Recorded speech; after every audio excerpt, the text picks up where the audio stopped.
আসসালামু আলাইকুম, আমি মোহাম্মদ আনোয়ার হোসেন। ধারাবাহিকভাবে আমাদের যে নিয়মিত আয়োজন 19তম প্রিলিমিনারিকে লক্ষ্য করে, আসন্ন 19তম প্রিলিমিনারিকে লক্ষ্য করে আমাদের যে নিয়মিত আয়োজন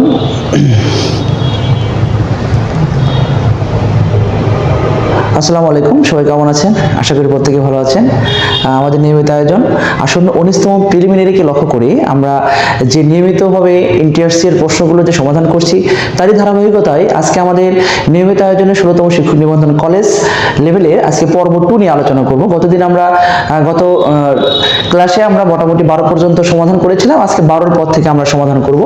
এই যে ধারাবাহিক অনুপাত দেয়া আছে, আমি এটা আমার বেশ কয়েকটি ভিডিওতে এই ধারাবাহিক অনুপাতটা যে নির্ণয় করা যেটা শর্ট ওয়ে দেখিয়েছিলাম। আমরা ওই শর্ট ওয়েটাই আমি আবারও দেখাচ্ছি আপনাদের। এই শর্ট ওয়েটাই একটু আপনাদের দেখাই, যে ওয়েতে আমি আপনাদের বারবার শিখিয়েছি।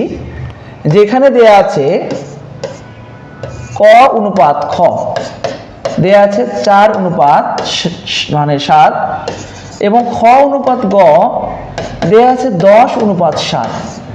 আমি আপনাদের দেখিয়েছিলাম যে ক অনুপাত খ অনুপাত গ যখন নির্ণয় করব, তখন কিন্তু এখানে জাস্ট একটি ওয়ে, এই মান দ্বারা আমরা এইটাকে এবং এইটাকে গুণ করে গুণফলটা লিখব। তাহলে 4×10=40, 7×7=49 এবং এই মান দ্বারা আমরা এটাকে গুণ করব। সরি, 7×10=70, হ্যাঁ দুঃখিত। 10 দ্বারা গুণ করলে 4×10=40, 7×10=70 এবং 7×7কে গুণ করলে 7×7=49। আমি আপনাদের আরো একবার ক্লিয়ার করে দিই, যে আমরা আরো একবার ক্লিয়ার করি। ক অনুপাত খ যখন নিচ্ছি 4:7 এবং খ অনুপাত গ যখন নিচ্ছি 10:7, তাহলে যখন আমরা এখানে ক খ এবং গ নিব, তখন আমরা এই মান দ্বারা এটাকে গুণ করব 4×10=40 এবং এটাকে গুণ করব 7×10=70 এবং এই মান দ্বারা এটাকে গুণ করব সরাসরি নিচের মানটাকে। তাহলে যে মানটা পাবো এটাই হচ্ছে ক অনুপাত খ অনুপাত গ এর ধারাবাহিক অনুপাত। আমরা এটা আপনারা পারবেন। এই অঙ্ক পরিধি 2πr, মানে একক ব্যাসার্ধ বিশিষ্ট বৃত্তের ক্ষেত্রফল সমান আমরা জানি πr²। যদি r এর মানটা যদি 1 হয়, সেক্ষেত্রে কিন্তু এখানে বৃত্তের দুটি প্রশ্ন আপনারা জানেন, যে একটি বৃত্তের যে জিনিসগুলো আমরা নির্ণয় করি, ব্যাসার্ধ, পরিধি এবং হচ্ছে ক্ষেত্রফল। তাহলে এই বৃত্তের যে বাইরের অংশটা থাকে, এই অংশটাকে বলা হয় পরিধি।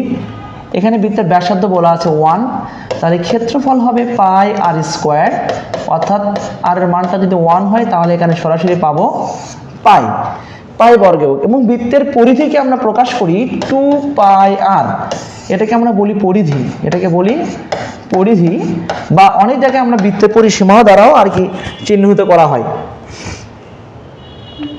এবার আমরা মোস্ট ইম্পর্টেন্ট একটি পয়েন্ট আপনাদের দেখাই। কোন বৃত্তের অধিচাপের অন্তর্লিখিত কোণ।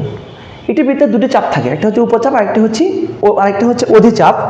আমি উপচাপ এবং অধিচাপ দুটোই আপনাদের দেখিয়ে দিই, যে উপচাপ কোনটি আর অধিচাপ কোনটি। একটি বৃত্তের দুটি চাপ থাকে, আমরা যদি কেটে দিই, এটা এ এটা বি, তাহলে এটা সি দিলাম, এটা ডি। তাহলে এই যে অংশটা, এই অংশটাকে বলা হয় অধিচাপ, আর এই অংশটাকে বলা হয় উপচাপ। এখন এখানে বলছে অধিচাপের অন্তর্লিখিত কোণ। এটা খেয়াল করুন, অন্তর্লিখিত মানে এই কোণটা আর এই কোণটা। দেখেন, এটা আপনারা একটু ভেবে দেখেন, যে এই কোণটা হচ্ছে স্থূল কোণ আর এই কোণটা হবে সূক্ষ্ম কোণ। আপনাদের মনে রাখার সুবিধার্থে বলবো, বড় চাপের উপর ক্ষুদ্রতম কোণ উৎপন্ন হয় আর ছোট চাপের উপর বৃহত্তর কোণ উৎপন্ন হয়। তাহলে অধিচাপের উপর অবশ্যই সূক্ষ্ম কোণ উৎপন্ন হবে, এটা মাথায় রাখবেন। এটা যোজন বিয়োজন করলে এই মানটা আমরা পেয়ে যাব। আপনারা এটা যোজন বিয়োজন করে সেকের মানটা নির্ণয় করে নেবেন। এখানে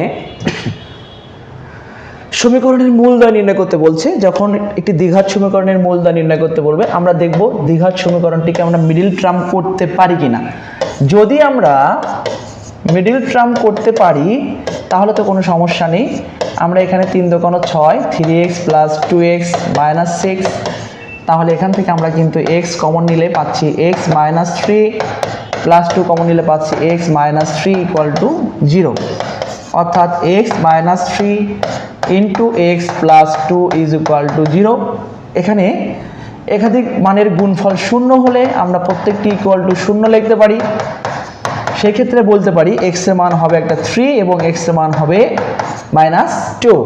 তাহলে যে কোনো দ্বিঘাত সমীকরণ সমাধান করতে বললে আমরা প্রথমে দেখব মিডল টার্ম হয় কিনা, মিডল টার্ম না হলে অন্য ওয়ে অবলম্বন করব।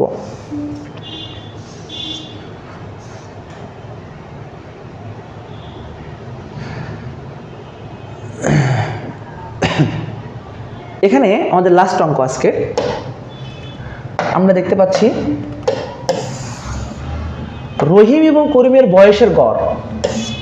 তাহলে রহিম এবং করিম বয়সের সমষ্টি যখন নির্ণয় করব তখন এই গড়কে 2 দ্বারা গুণ করলে আমরা বয়সের সমষ্টি পেয়ে যাব। রহিম এবং হামজা বয়সের গড়, তাহলে রহিম এবং হামজা এর বয়সের গড়কে যখন সমষ্টি নির্ণয় করব তখন আমরা 2 দ্বারা গুণ করলাম। যদি আমরা বিয়োগ করে দিই তাহলে রহিম এবং রহিম কেটে যায়। এখানে থাকে হচ্ছে করিম এবং হামজা 30 বছর। এখানে হামজার বয়স উল্লেখ করে দেয়া আছে 11 বছর। আমরা কিন্তু এখান থেকে করিমের বছর কিন্তু সরাসরি কিন্তু নির্ণয় করতে পারলাম যে 41 অর্থাৎ 41 বছর। তাহলে আমি আপনাদের উদ্দেশ্যে বলবো, আপনারা কিন্তু আসন্ন 19তম প্রিলিমিনারিকে উদ্দেশ্য করে যারা পড়াশোনা করছেন আমি তাদের উদ্দেশ্যে আমি আবারও বলবো, আপনারা অবশ্যই এটা ভালো প্রিপারেশন নেওয়ার চেষ্টা করুন এবং 6ষ্ঠতম শিক্ষক নিবন্ধন থেকে 18তম শিক্ষক নিবন্ধন প্রিলি পর্যন্ত স্কুল লেভেল 2 এবং কলেজ লেভেলের প্রশ্নগুলোর ব্যাখ্যাসহ সমাধান করুন। এতে আপনার ব্যাপক উপকার হবে এবং আপনার বেসিক স্ট্রং হবে এবং আপনি পরীক্ষায় ভালো একটা ফলাফল করতে পারবেন ইনশাআল্লাহ।